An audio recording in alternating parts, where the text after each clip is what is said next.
Hello everyone. So today we have our guest, Ted Janulis. So Ted is here for our second annual sustainability conference. So welcome, Ted. And then I'm so glad we have a little bit of time to chat outside the conference, talk a little bit more about sustainability and stakeholder. So stakeholder is a big buzzword right now, right? So in your understanding, what are stakeholders? Why are they important? So that's a long discussion over decades and decades, and I think it's evolving now, especially in the United States. I think historically the stakeholder was pretty clearly defined as the shareholder, and the Chicago School and this is how we measure success, is how do you optimize returns to the shareholder. There's been a series of events and movements to try to expand that concept and think about things more holistically. Mm-hmm. And that's what leads to concepts like sustainability or ESG or impact, things that take larger communities into the equation and try to account for them, which can be a challenge because I'm sure we'll talk about our accounting system is good at balance sheets and it's good at tangible things. It's not necessarily designed to capture all that. Totally. So stakeholders, particularly in the context of ESG sustainability, right? So they have different implications. For instance, for whom we create value, right? So, for instance, are we trying to create this venture to protect child labor in supply chain, or are we trying to save the ocean, right? So those are the stakeholders. Sometimes we call those entitled stakeholders. Mm-hmm. So meaning those are stakeholders we try to create value for them in this sustainability space. So how does that concept relate to you? Yeah, well, you're seeing that debate right now. And again, this is mostly the United States. Europe, in a lot of ways, is further along on that. You call it ESG or sustainability, or different frameworks are being put in place. But to focus on the United States for a minute, there's a big debate going on. Mm-hmm. And over the last number of years, and let's use ESG as an example, the idea of taking into account environmental, social, and governance factors has become more and more prevalent. But it hasn't been a straight line because there's been a debate that really comes down to the idea of the investment manager as a fiduciary. Mm-hmm. And if that investment manager feels like their need and goal is to return the best thing to the stakeholders, they may personally care about E or S or G, but on the other hand, they feel like they've got to absolutely go seek the highest returns. And so that's been a back and forth thing. Right. There's been an evolution, and maybe there's more broad acceptance now that you can use ESG as a tool without compromising yield. Mm-hmm. That's still debated by some, but it's definitely a newer concept over the last, say, half dozen years. But that's sort of the state of play is, can you expand and take care of those other stakeholder issues without compromising the fiduciary requirement to the people whose money you're responsible for?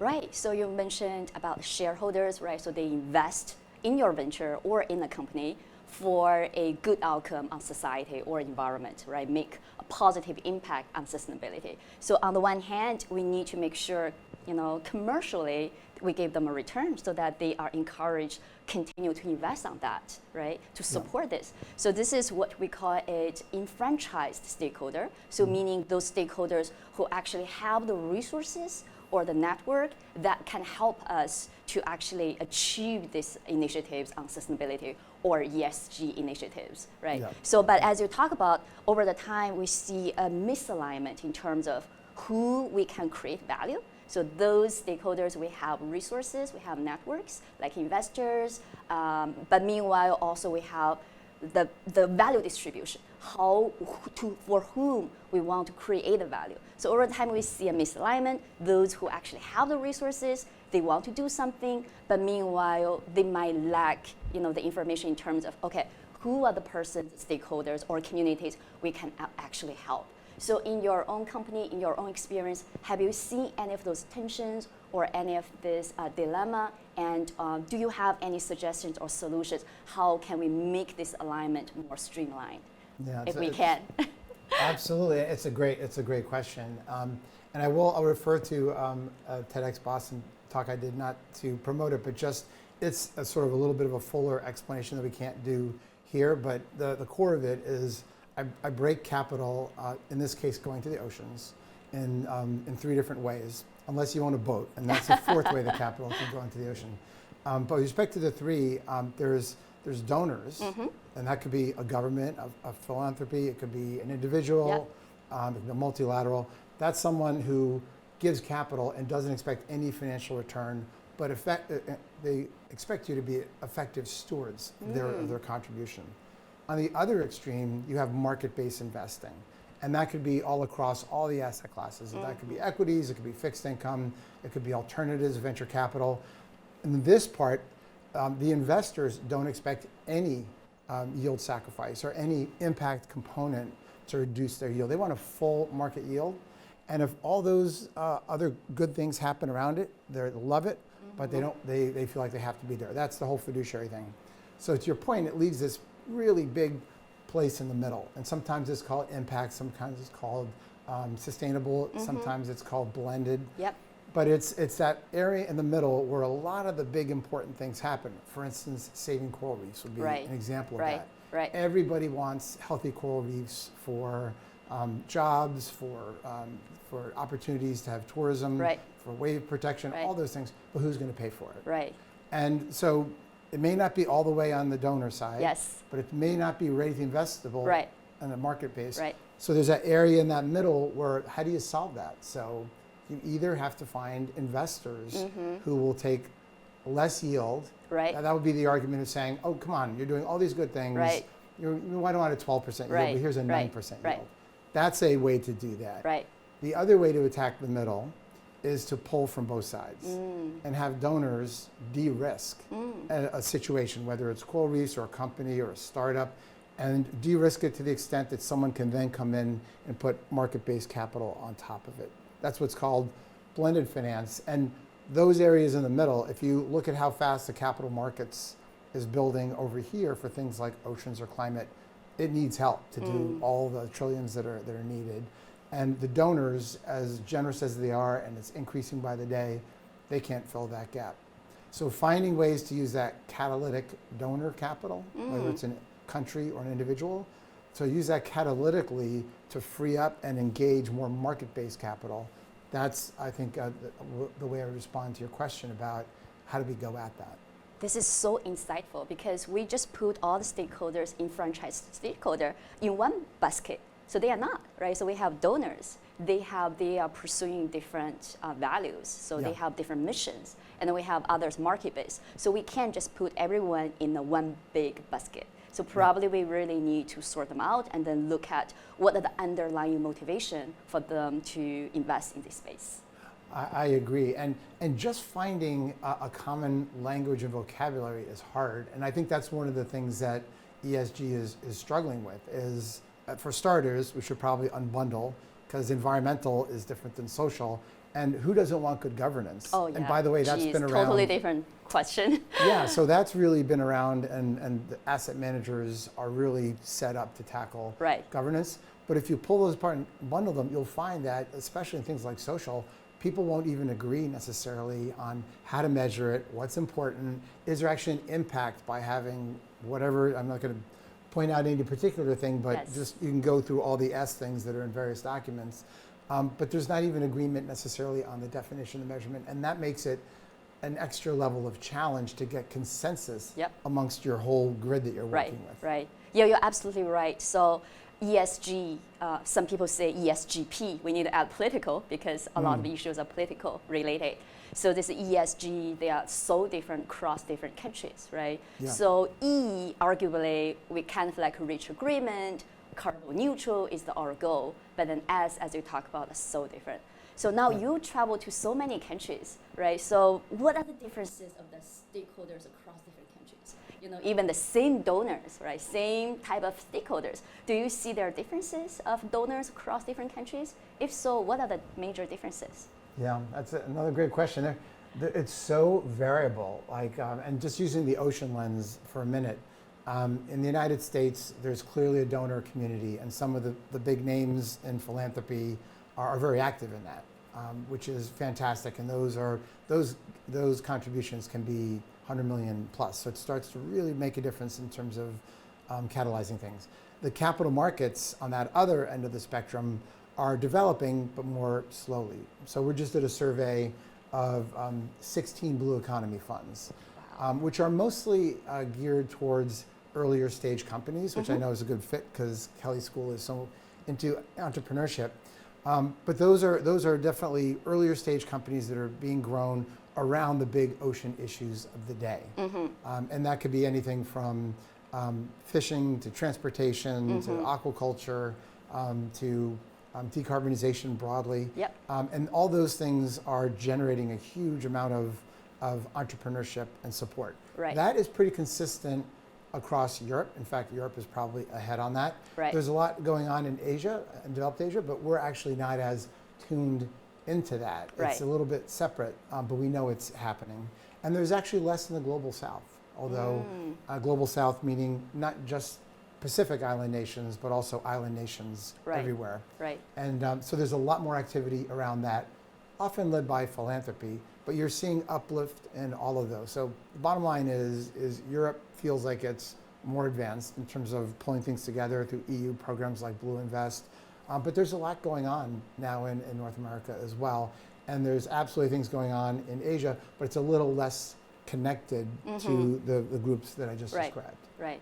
What do you think about people's mindset towards sustainability? Do you see over the time there's a trend, there's a shift in terms of people's, we can argue younger generation, they turn to care more about sustainability, right? We also say that, talk the talk, walk the walk, right? Show the proof, right? Do you see people's actually, perception and then their actions? Do you see any trends evolving over the time? Yeah. We ask ourselves that all the time because things like aquaculture or like a plant-based seafood or like jerky made out of fish, there are all this explosion of fascinating things. There's now a SpongeBob kelp burger. Right. So the question of consumer uptake and to use that example of foods, can you get from the specialty aisle into the main aisle? And so everyone is trying to read the tea leaves to say, is there what they call a greenium, where someone is willing to pay a little bit more because it's not using plastic, it's using algae to make the container, or because it's using plant-based seafood instead of fish.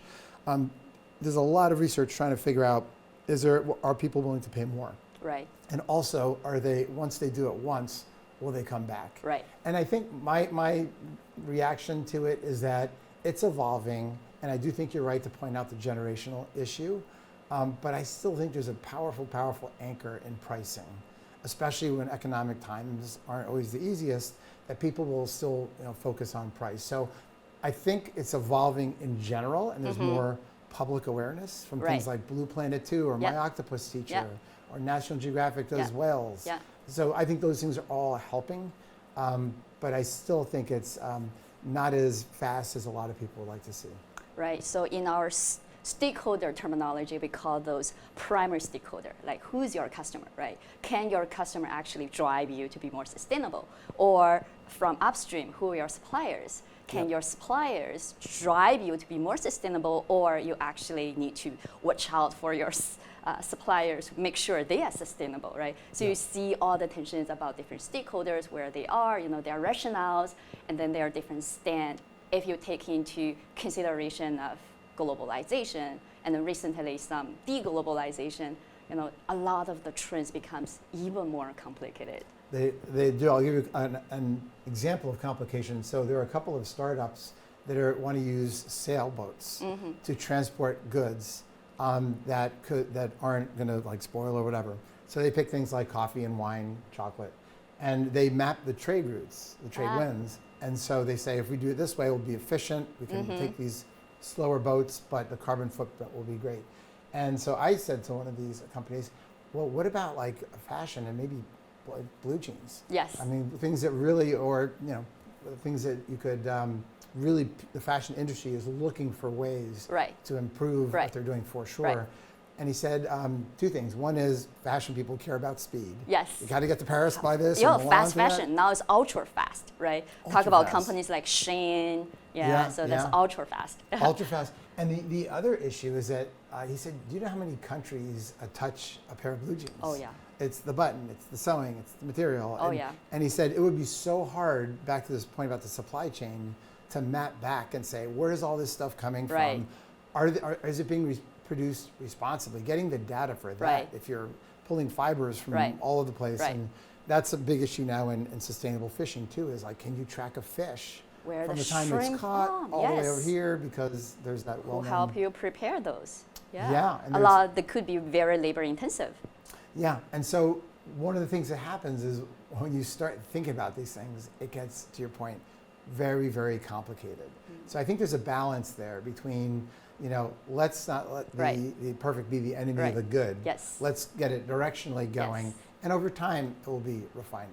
GAAP accounting took a long, long time to settle in and have the foundation settled. So people say, well, you know what, we're not counting all these intangible things or supply chain management. We should just do that. Right. That's going to take a lot of work. It's a worthy enterprise, and I do think it's the way the world is going. Yeah. But it's not a straight line. Right. So Ted, one final question. So if you were giving advice to students, undergraduate, graduate students who really care about sustainability, and then they come to Kelley School of Business to study, business or management, right? So what are the advice you would give to them? That's a great question. These are great questions. So with respect to sustainability, I think for a first job or two out of business school, I came out of business school a long time ago, and having gone through that and coached a lot of folks over time and answered questions like, should I go back for an MBA? There's finding for your first couple of roles, because you're almost certainly going to change over time, if you're interested in sustainability, find a place that actually really has a demonstrated caring about it. And you can find that out. Because a lot of people, and it's not like they're bad intentioned, but they say, of course we care about sustainability, and they pick out the couple of things they do and they push it out, which is human nature. Right. So it's not that they're bad actors, but you can find companies that are really doing things, and you can find that out through interviews, you can find it out through your research on the internet, from friends. And so if you're interested in sustainability, try and find a place that has a presence in it, and go there. That'd be one piece of advice. The startup world is thrilling and exciting. It's also a little bit nerve-wracking when you go into it. Sure. So it's a certain type of personality that goes in. But I mean, one of the real lessons, I think, is that for your first couple of years out of school, whether it's grad or undergrad, you can take risks and you can do some things, and you've got a long trajectory ahead of you. And so it's okay if you don't pick the perfect thing, but try your best to find people who are serious about the things that you specifically care about.